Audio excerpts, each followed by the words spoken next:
Assalamualaikum warahmatullahi wabarakatuh. Waalaikumsalam warahmatullahi wabarakatuh. Apa kabar? Baik. Ganti apa kabar? Alhamdulillah. Apa kabar? Alhamdulillah luar biasa. Allahu Akbar. Baik anak-anak, sebelum kita memulai pelajaran kita hari ini, marilah kita berdoa. Tolong dipimpin ketua kelas. Marilah alangkah baiknya sebelum mulai pelajaran pada hari ini, alangkah baiknya kita berdoa. Berdoa, mulai.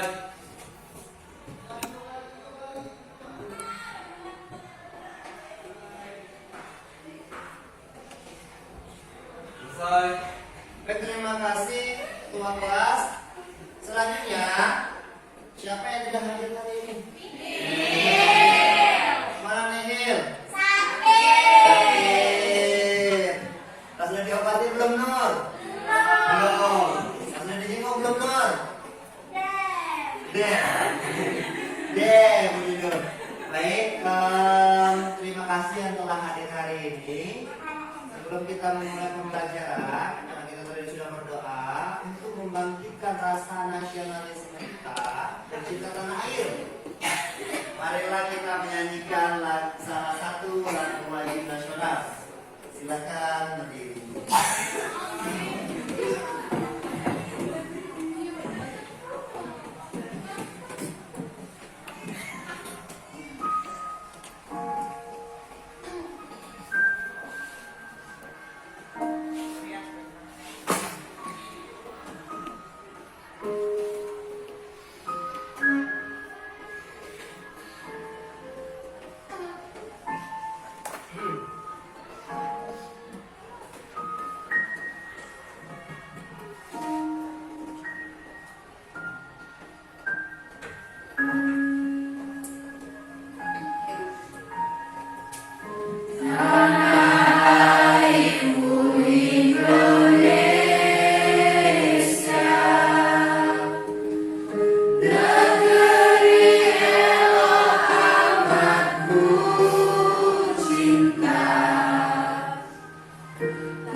tangan untuk kita semua.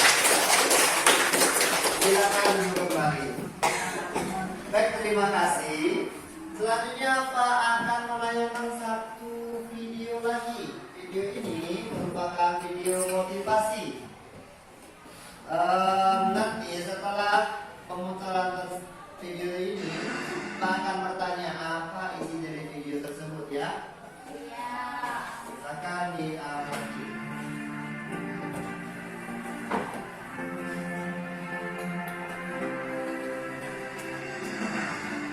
Di hidup ini ada yang namanya IQ.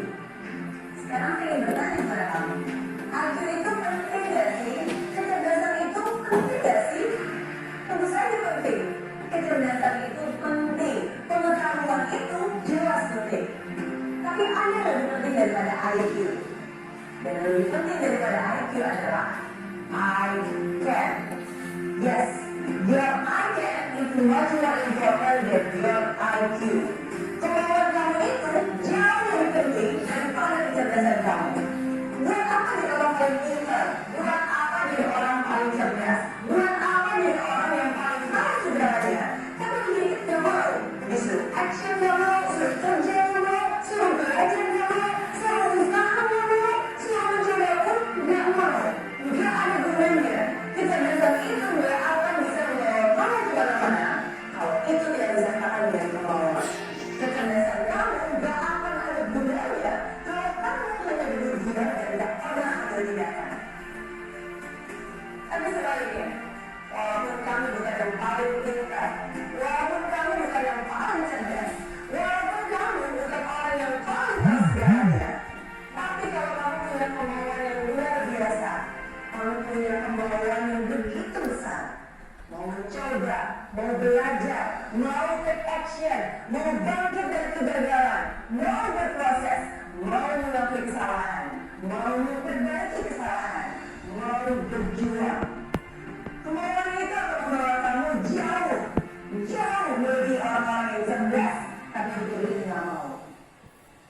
Jadi ingatlah, it's not just about IQ, but it's about I can. Dan kali ini saya ingin menantang kamu. Kalau selama ini kamu meluangkan begitu banyak waktu untuk mengupgrade kepintaranmu, hari ini saya menantang kamu meluangkan waktu juga untuk mengupgrade mindset dan hatimu. Have faith, be possible, take action, dan yakinlah, yakin bahwa kamu mampu, yakin bahwa kamu pasti bisa, yakin bahwa kamu sanggup menerobos keterbatasan dalam hidupmu. Mimpi itu harus turun ke hati, baru turun ke kaki. Kalau ada yang cukup, kamu juga harus mau. Baru kemauan itulah yang akan menggerakkan langkahmu menuju kesuksesan. Kemauan itulah yang akan membuatmu bertahan di saat begitu banyak cobaan. Kemauan itulah yang akan memaksamu untuk terus berjalan melangkah segala rintangan. Dan kemauan itulah yang akan membawamu meraih kemenangan. Baik, terima kasih tadi ya. Salah satu video dari Liliana. Liliana mendapatkan julukan wanita $1 juta. Ini yang berkata masalah tentang IQ dan ICAN. Coba tolong disampaikan apa isi dari video yang Pak tayangkan. Coba Lesti. Assalamualaikum warahmatullahi wabarakatuh. Waalaikumsalam warahmatullahi wabarakatuh. Baik, saya akan menyimpulkan apa isi dari motivasi dari Liliana tersebut. Terus setiap anak itu pasti memiliki kepintaran dan kecerdasannya tersendiri. Tidak ada di dunia ini manusia yang bodoh. Hanya saja karena dia malas untuk menggapai sesuatu. Kecerdasan itu pasti ada, kepintaran itu pasti ada di setiap anak-anak. Tapi jika kecerdasan itu tidak digapai atau tidak ada kemauan untuk maju, maka kita tidak akan bisa menggapai sesuatu yang kita inginkan. IQ dan IQ itu berdampingan dan harus seimbang. Kita harus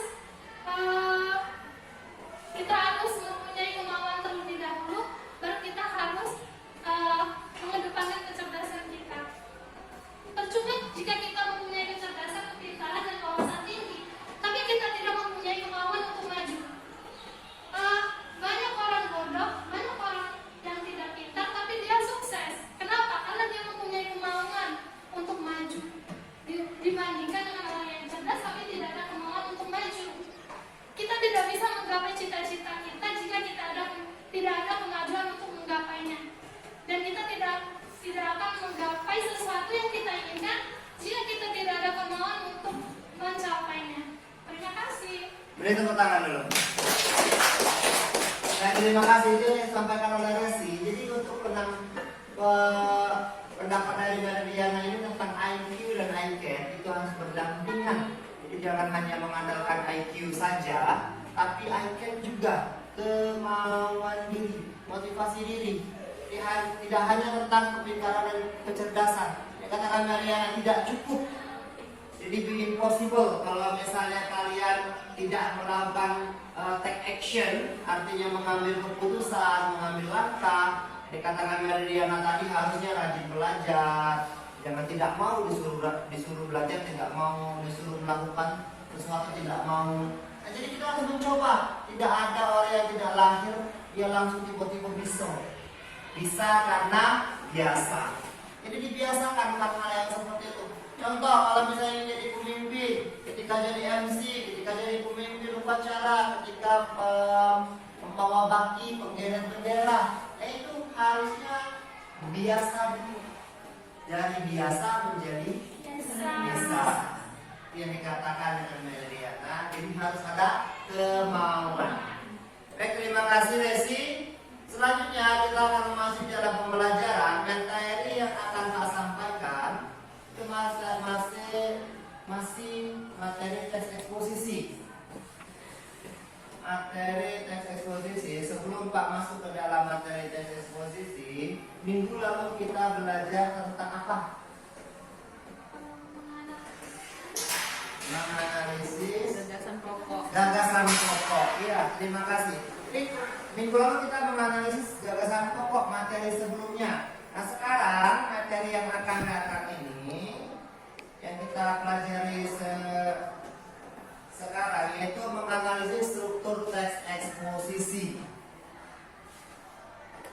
Sebelum memasuki penjelasan ini, ada tujuan yang harus kita capai. Silakan saya Rafi baca. Tujuan, setelah mengikuti proses pembelajaran melalui model problem based learning dan metode variasi plus atau tanya jawab, ceramah, dan diskusi, peserta didik diharapkan dapat 1. Menjelaskan struktur teks ekspositif, 2. Menelaah struktur teks eksposisi. Terima kasih Seras. Jadi tujuan kita hari ini yaitu yang pertama menjelaskan struktur teks eksposisi, menjelaskan. Yang kedua, menelaah atau menganalisis struktur teks eksposisi. Nah, sebelum masuk ke dalam materi ini, Pak akan menayangkan lagi satu video. Tolong diperhatikan. Catat yang menurut kalian penting. Video ini berjudul Pembangunan dan Bencana Lingkungan.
tadi judulnya pembangunan dan berencana lingkungan. Dari tayangan tadi, satu, apakah kalian bisa menjelaskan strukturnya? Dua, bagaimana cara menganalisis satu teks tersebut? Coba Dila, silakan berdiri. Teks eksposisi dibagi menjadi 3 struktur. Yang pertama tesis, yang kedua rangkaian argumen, dan yang ketiga penegasan ulang atau rekomendasi. Terima kasih. Itu tadi ya, mungkin sudah belajar Dila. Jadi untuk penganalisis atau struktur dari teks eksposisi itu ada 3. Kalau misalnya bingung Pak, bagaimana Pak? Kalau tidak hafal, bilang saja pembukaan, isi, penutup. Tetapi kalau untuk secara detail tadi tesis, argumentasi, dan rekomendasi. Lalu 2, bagaimana cara analisis struktur teks tersebut? Cara menganalisisnya mudah. Berarti kita harus membacanya secara keseluruhan. Lalu baru kita temukan mana struktur 1, mana struktur 2, dan mana struktur 3.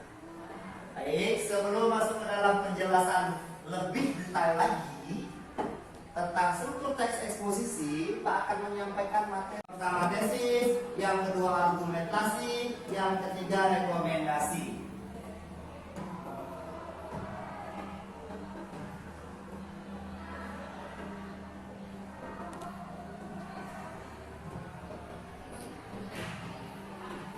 Yang pertama pernyataan tesis, silakan dibaca Rafika Sari.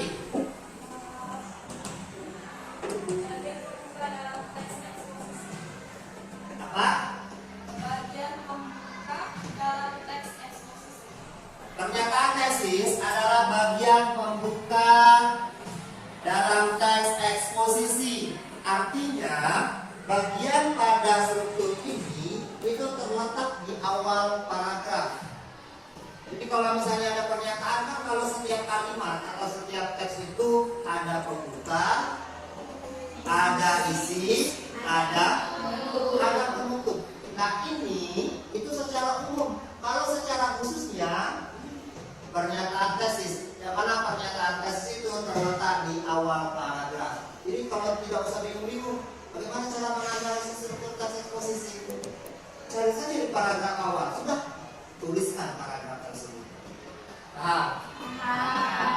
Yang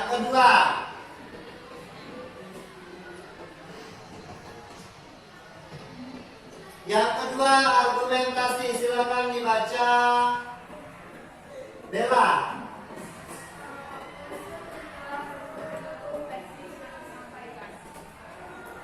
Kurang keras.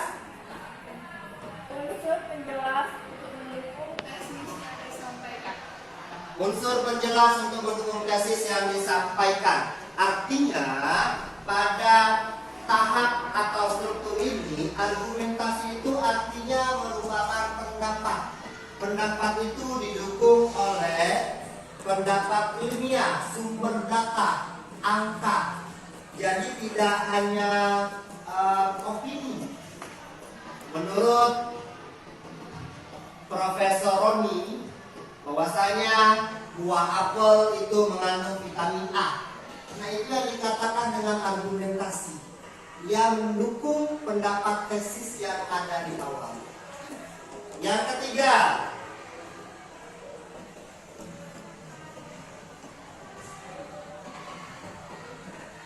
Rika.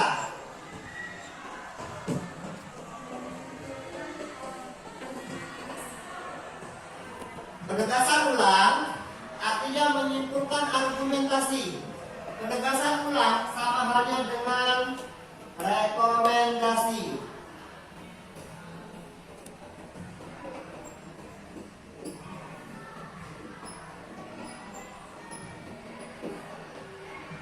Jadi jangan tidak tahu arti dari kata ini sama halnya dengan ini.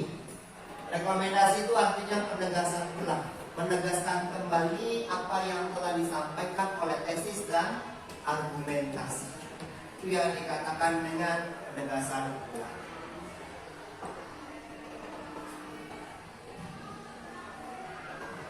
Nah, sekarang ada satu contoh pembangunan dan bencana lingkungan, yang mana contoh tersebut akan kita analisis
Nah, ini ada satu teks. Teks ini merupakan pembangunan dan bencana lingkungan.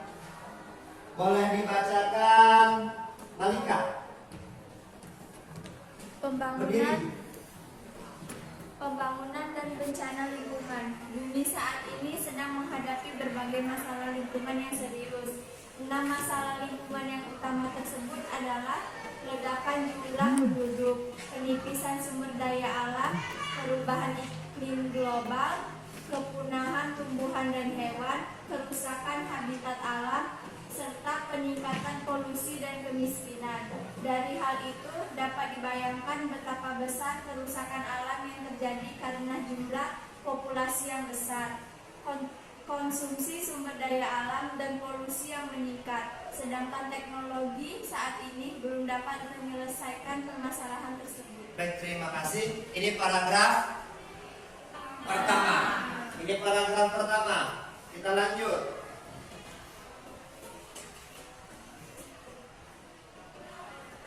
Paragraf kedua silakan dibaca. Ocha.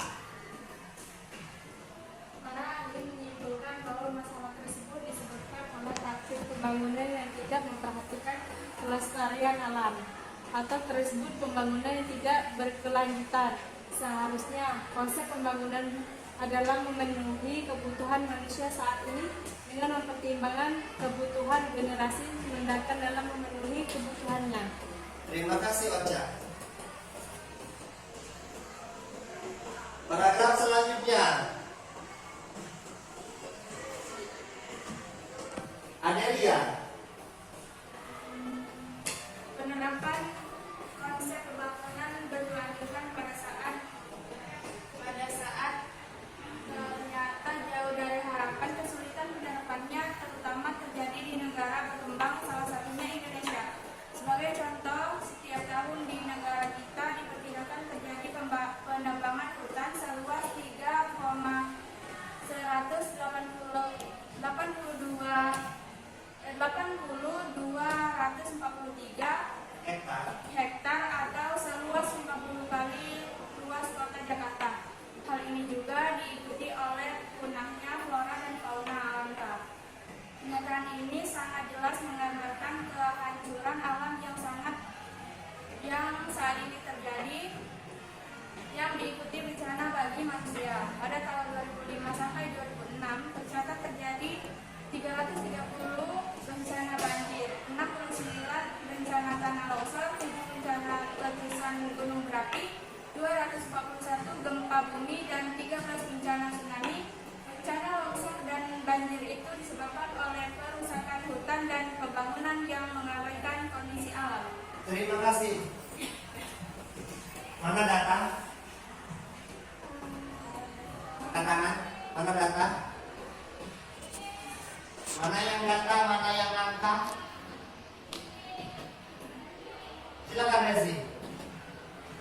Dan data yang penerapan itu dimulai dari setiap tahun di negara kita diperkirakan terjadi pengembangan hutan seluas 3.150.243 hektar atau seluas 50 kali luas kota Jakarta. Untuk yang angkanya daripada tahun 2005 sampai 2006 tercatat terjadi 330 bencana banjir, 69 bencana tanah longsor, 7 bencana letusan gunung berapi, 241 gempa bumi, dan 13 bencana tsunami. Baik, terima kasih Rezi. Itu yang dikatakan dengan bagian argumentasi. Jadi argumentasi itu data dan angka. Jangan lupa, argumentasi data dan angka. Kalau misalnya dia tesis berarti paragraf awal dan dasar utama. Lanjut. Silakan dibaca Rifki.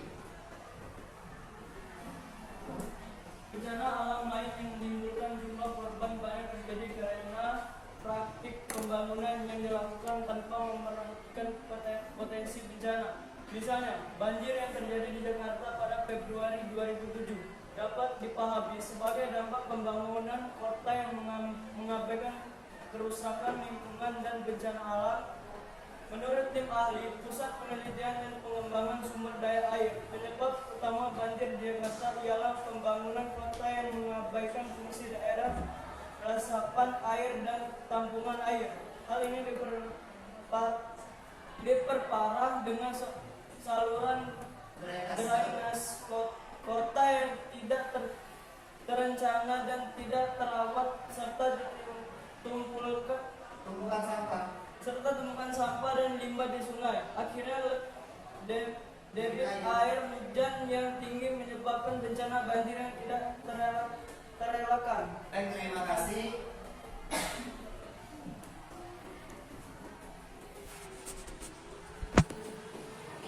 Masalah lingkungan di atas merupakan masalah serius yang harus segera diatasi. Meskipun tidak mungkin mengatasi karena masalah utama lingkungan tersebut, setidaknya harus mencari solusi untuk mencegah bertambah buruknya kondisi bumi.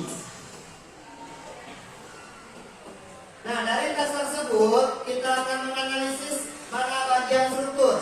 Ini merupakan tesis pernyataan atau pernyataan pendapat yang Pak katakan tadi, terletak di paragraf awal. Yang kedua, argumentasi. Apakah benar yang disampaikan Resi? Kita cek.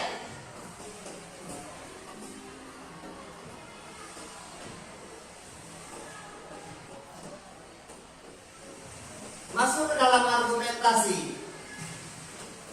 Sebagai contoh, setiap tahun di negara kita diperkirakan terjadi penebangan hutan seluas 3.180.243 hektar atau seluas 50 kali luas kota Jakarta dan seterusnya. Bagaimana dengan argumentasi yang lain, Pak? Kita lanjut. Masuk ke dalam argumentasi benar yang dikatakan Resi. Jadi pada tahun 2005 sampai 2006 itu terjadi sekitar 330 bencana banjir dan seterusnya. Ini yang dikatakan dengan argumentasi. Jadi kalau tesis itu pendapat, kalau argumentasi itu merupakan data atau angka. Ini mudah untuk mencari argumentasi. Kalau sudah ada data, ada angka, sudah berarti masuk ke dalam.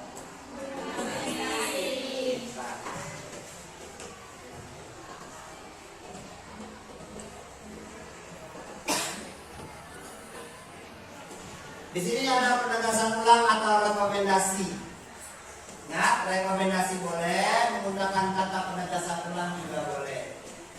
Yang Pak bacakan yang terakhir tadi itu merupakan rekomendasi.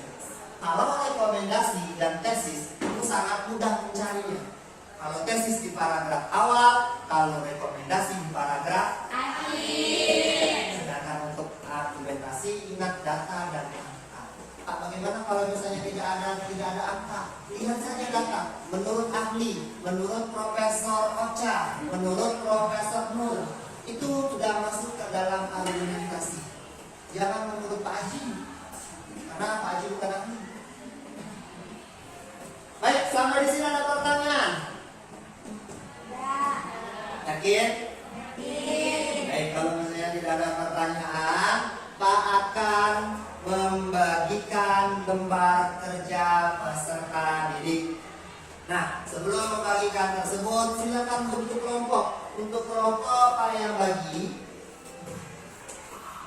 karena kita ada 20 orang, maka kelompoknya ada 4 kelompok. Silakan dibentuk Resi, Novita, Revita, Trias, Seras. Dibentuk kelompoknya. Selanjutnya kelompok kedua, Bella, Roni, Marhel, Rika, Nurfia. Kelompok tiga, Katia, Adelia, Adinda, Dila, Rifki. Dan yang terakhir, Malika, Ocha, Hana, Salma, dan Reynaldi. Silakan dibentuk kelompok.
Cak Maman.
Oke.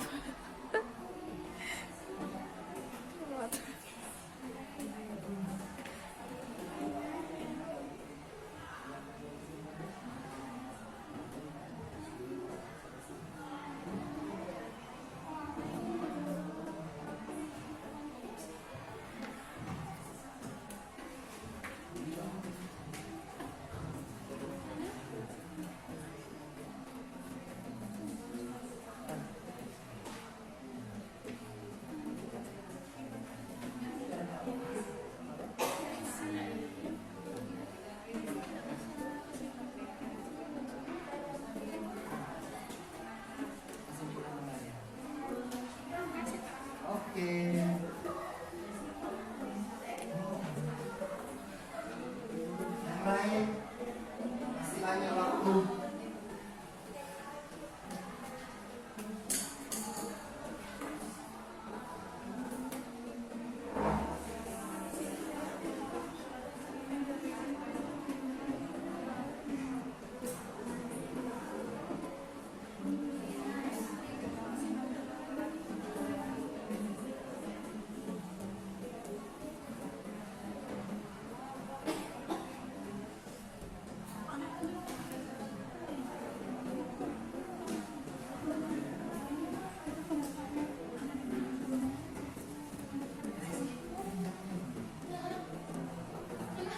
Masa apa ini Pak?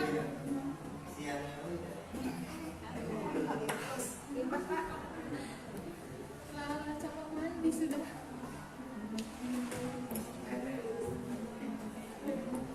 Oke.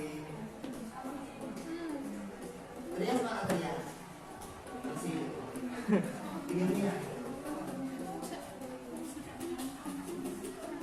Ini lembang sekali.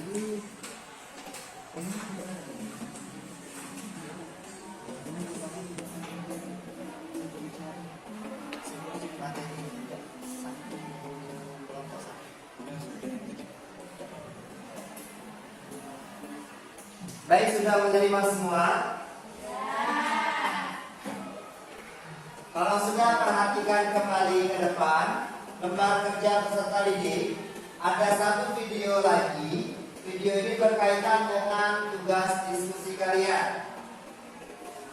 Perhatikan video upaya melestarikan lingkungan, yang mana video ini juga ada di FKPD kalian. Boleh dibuka dulu. Sudah ketemu? Kalau sudah ketemu, ingin videonya, dan itu yang FKPD-nya merupakan teksnya.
Yang pertama, apa judul dari tes tersebut?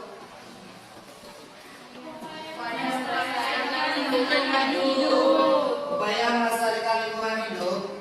Perhatikan LKPD kalian masing-masing. Diskusikanlah dengan kelompok kalian. Lalu kalian tentukan soal yang pertama. Tuliskanlah pengertian struktur teks eksposisi. Yang kedua, secara berkelompok telah atau analisislah struktur teks eksposisi dimulai dari tesis, rangkaian argumen, dan penegasan ulang.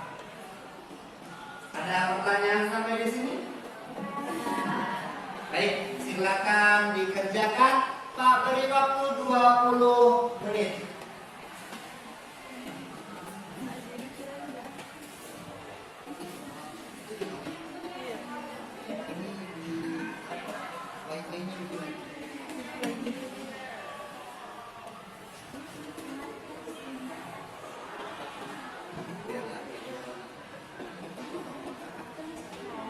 Ini tadi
siapa yang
sadar dalam upaya rekonsiliasi Maka menjadi pertama kita suatu sikap presentasi ya. positif yang Nanti untuk presentasinya perwakilan saja, perwakilan kelompok. Kelompok satu boleh membahas tentang pengertian. Kelompok dua tesis. Kelompok tiganya argumen dan kelompok terakhirnya penegasan ulang. Paham?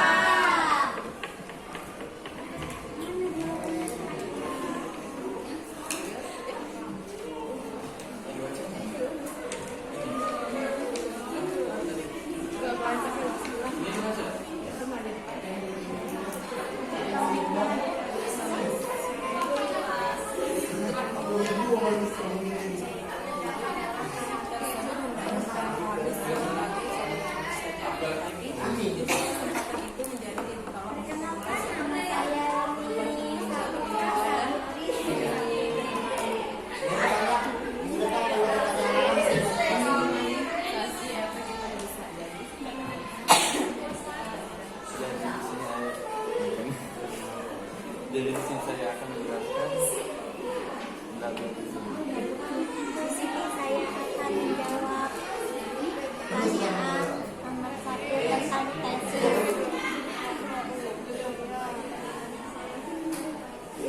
Biasanya itu kelompok menit yang lalu.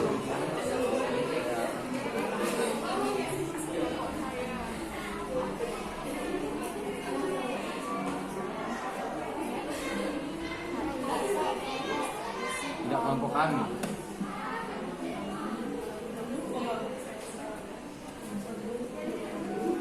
Di sini siapa yang pandai mengedit video? TKJ, biasanya Oni.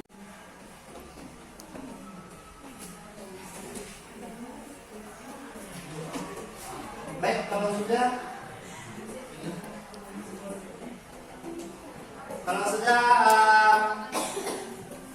kira-kira sudah belum ini? Sudah.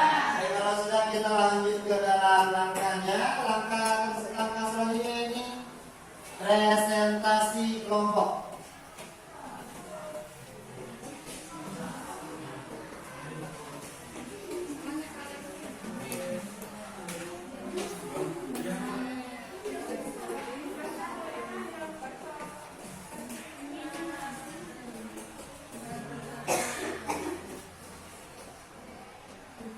Baik, presentasi perwakilan tiap kelompok dan memberikan tanggapan. Kelompok lain memberikan tanggapan, boleh saja sedikit, boleh juga kalau misalnya Pak sama Pak sudah, kalau misalnya sama nanti Pak tanyakan per kelompoknya, tapi minimal harus ada tanggapan sedikit saja. Paham ya? Baik, kita mulai untuk presentasi kelompok pertama. Silakan perwakilan kelompok 1 rombongannya Resi, siapa yang ingin maju? Silakan Zenas. Yang lain diperhatikan, berikan tanggapan.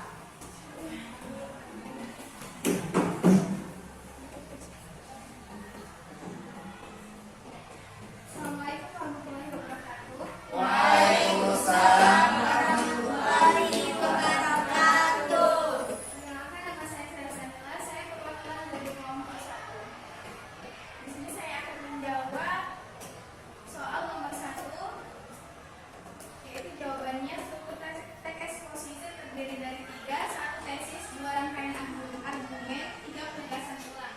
Tesis berisi pernyataan yang memperlihatkan sudut pandang penulis berupa isu, masalah, atau gagasan umum dari topik yang dibahas.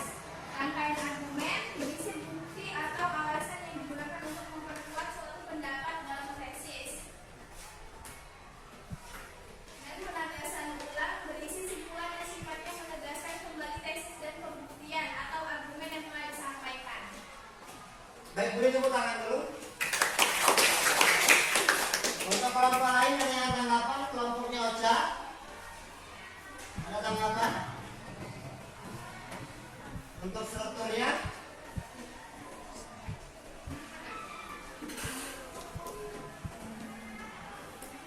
Kelompok Lila ada tanggapan?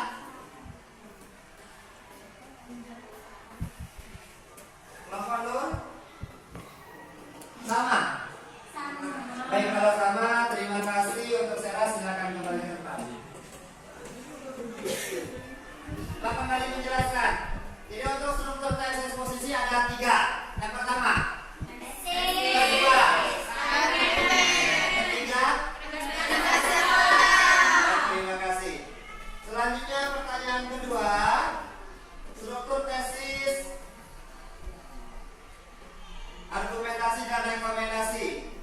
Silakan kolom perwakilan kelompok 2. Perkenalkan, nama saya Roy Ardiansa. Di sini saya akan menyampaikan hasil diskusi kelompok kami, yakni bagian tesis yang terdapat pada paragraf 1 dan 2. Paragraf 1, permasalahan seputar lingkungan hidup selalu terdengar mengemuka. Kejadian demi kejadian yang dialami di dalam negeri telah memberi dampak yang sangat besar.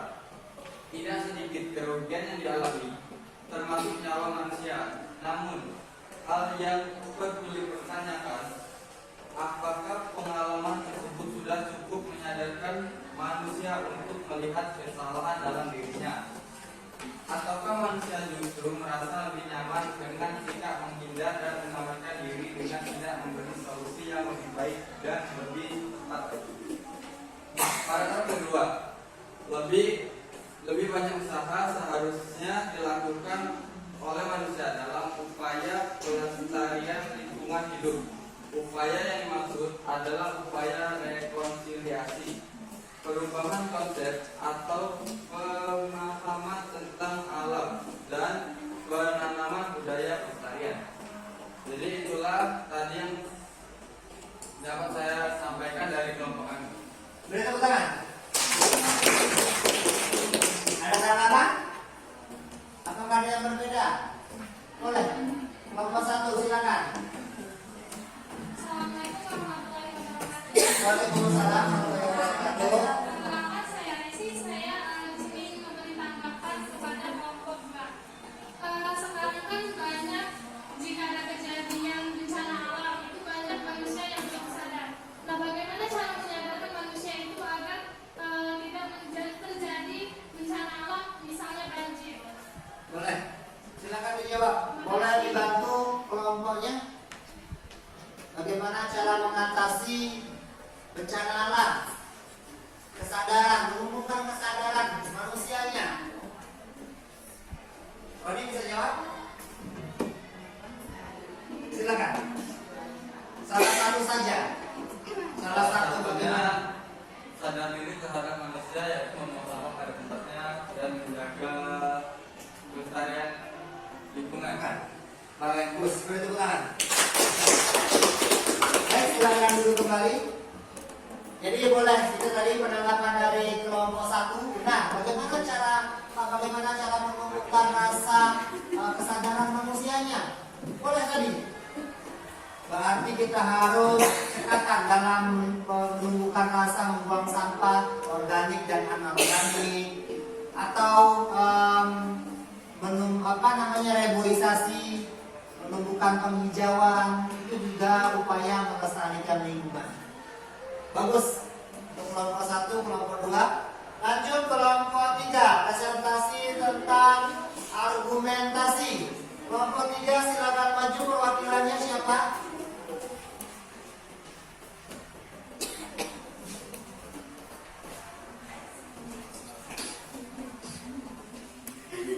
Assalamualaikum warahmatullahi wabarakatuh. Waalaikumsalam warahmatullahi wabarakatuh. Perkenalkan, saya Dila Arifamata. Saya dari kelompok 3. Saya akan mempresentasikan argumen secara garis besar yang meliputi paragraf 3 sampai dengan 5.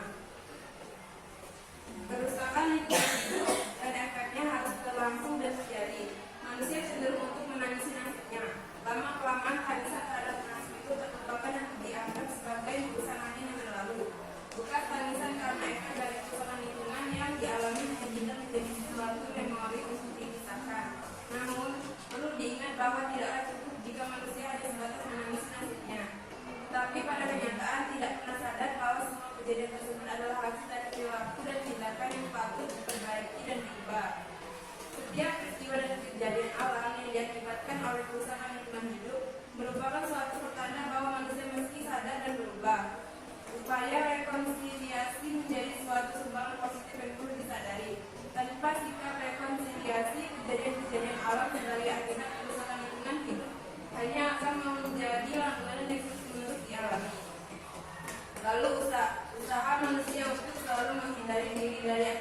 kerusakan lingkungan hidup tersebut hendaknya bukan dipahami sebagai suatu kesempatan saja, akan tetapi justru kesempatan itu menjadi titik tolak untuk memulai suatu perubahan yang dapat mencegah dan meminimalisasi efek yang lebih besar. Jadi sikap rekonsiliasi dari pihak manusia dapat memungkinkannya melakukan perubahan dan kenyamanan di tengah-tengah lingkungan hidupnya. Salah satu akar permasalahan seputar kerusakan lingkungan hidup adalah terjadinya pergeseran pemahaman manusia tentang alam. Berbagai fakta kerusakan lingkungan hidup yang terjadi di tanah air adalah hasil dari suatu pergeseran pemahaman manusia tentang alam. Cara pandang tersebut melahirkan tindakan yang salah dan membahayakan. Misalnya konsep tentang alam sebagai objek. Konsep ini memberikan indikasi bahwa manusia cenderung untuk mempergunakan alam seenaknya. Tindakan dan perilaku manusia dalam mengeksplorasi alam terus terjadi tanpa disertai suatu pertanggungjawaban bahwa alam perlu dijaga keutuhan dan kelestariannya.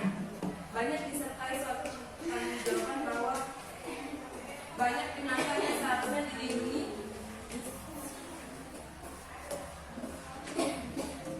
justru menjadi korban pemburuan manusia yang tidak bertanggung jawab. Pembalakan liar yang terjadi pun tak dapat dibendung lagi. Pencemaran data air sudah menjadi kebiasaan yang terus dilakukan. Polusi udara sudah tidak disadari bahwa di dalamnya terdapat kandungan toksin yang membahayakan. Jadi alam merupakan objek yang terus-menerus dieksploitasi dan dipergunakan manusia. Baik, terima kasih untuk tepuk tangan. Jadi untuk yang masalah argumentasi itu terdapat di paragraf 3 sampai 5. Jadi 3, 4, dan 5. Ini paragraf yang paling mudah. Silakan kelompok 4 perwakilannya. Silakan Ocha. Assalamualaikum warahmatullahi wabarakatuh. Waalaikumsalam. Saya perwakilan dari kelompok 4 Desa. Saya akan menjelaskan isi dari paragraf 6 yaitu gagasan ulang. Gagasan ulang dalam teks upaya melestarikan lingkungan hidup yaitu berdasarkan kenyataan demikian diperlukan suatu perubahan masa lalu. Konsep yang dimaksud adalah memiliki alam sebagai subjek. Konsep alam sebagai subjek berarti manusia dalam menggunakan alam membutuhkan kesadaran dan rasa tanggung jawab. Di sini seharusnya manusia dan kehidupan dapat menghargai dan menggunakan alam secara efektif dan bijaksana. Misalnya orang Papua memahami alam sebagai ibu yang memberikan kehidupan. Artinya alam dilihat sebagai ibu yang melihat sebagai ibu dari dirinya. Manusia dapat memperoleh kehidupan. Oleh karena itu, tindakan merusak lingkungan secara langsung telah memasuki kehidupan itu sendiri. Baik, terima kasih untuk tepuk tangan. Baik, untuk paragraf yang terakhir itu paragraf rekomendasi itu terletaknya di paragraf akhir. Kalau misalnya ada paragrafnya ada 1 sampai 7 sudah, tapi paragraf 7 tersebut yang merupakan paragraf rekomendasi. Paham sampai sini? Ada pertanyaan? Baik, kalau tidak ada kita masuk ke dalam kesimpulan. Anda ingin menyampaikan kesimpulan tentang pembelajaran kita hari ini. Silakan. Silakan, Desi, maju.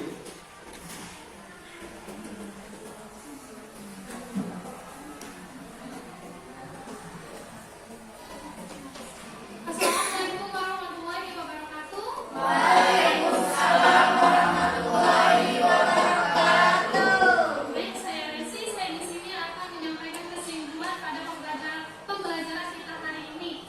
Jadi hari ini kita mempelajari struktur teks eksposisi.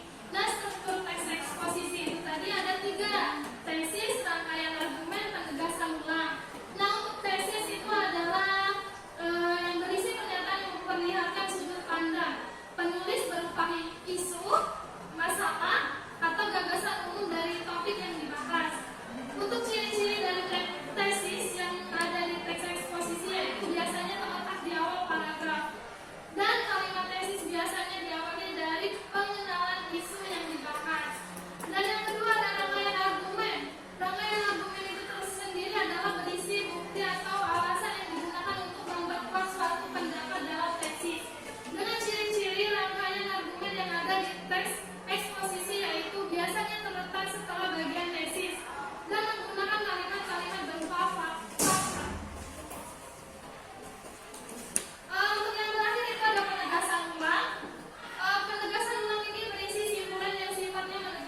tangan.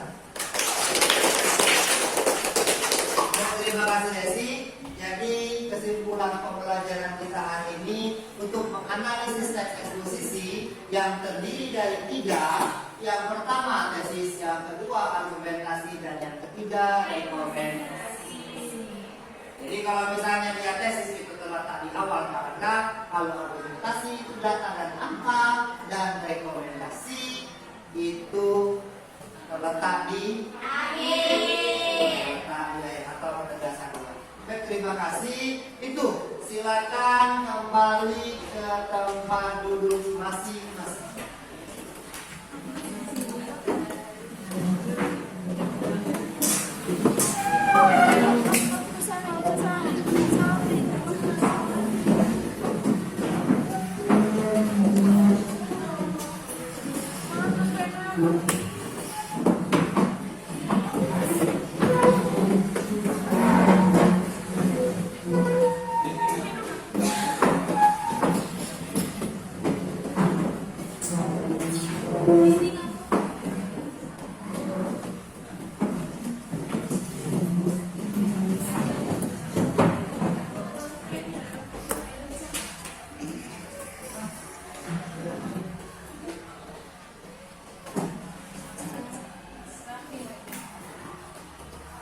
Ada pertanyaan sampai di sini?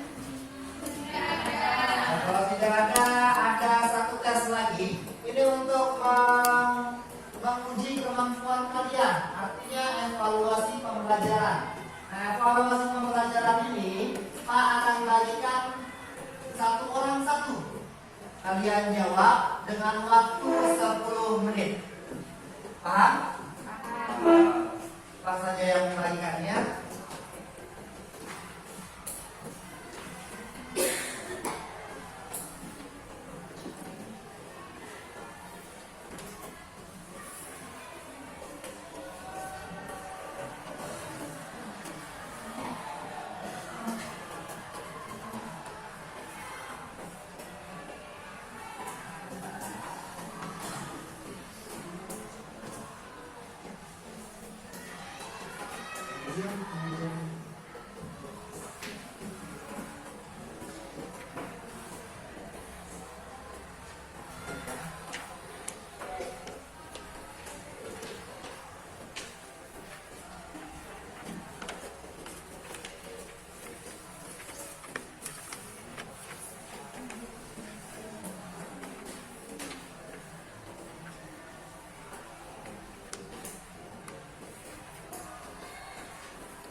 Baik, itu ada 5 soal. Kalian silakan kerjakan.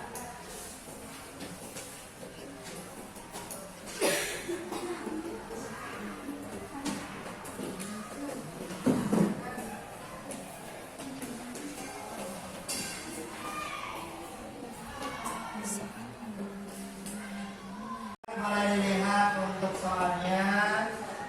Tadi juga sudah dibagikan per kalian. Ingat waktunya tinggal 5 menit lagi. Terbaca ya. Walaupun itu lumayan.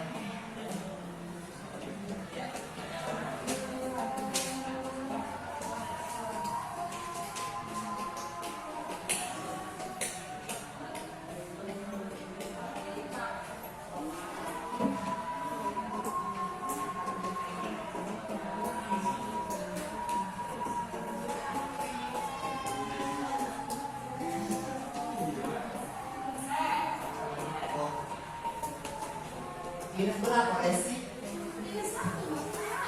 Ini kanan.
Yuk, basic penggunaan juga.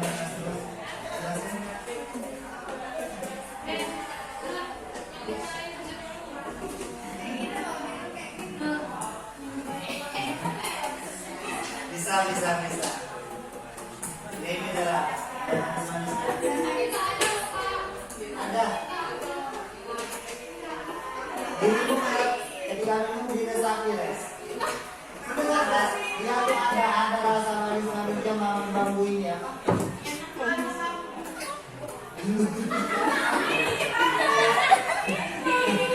Baik, terima kasih Roli. Baik, ini nanti Pak akan tampilkan besok. Besok hasilnya Pak bagikan. Terima kasih atas perhatiannya. Besok kita belajar teks anekdot.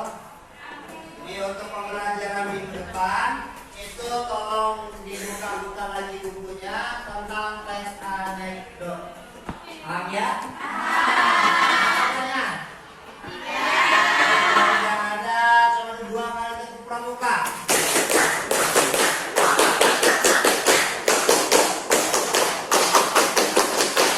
Baik, terima kasih atas perhatian anak-anak. Maaf apabila Pak ada salah kata.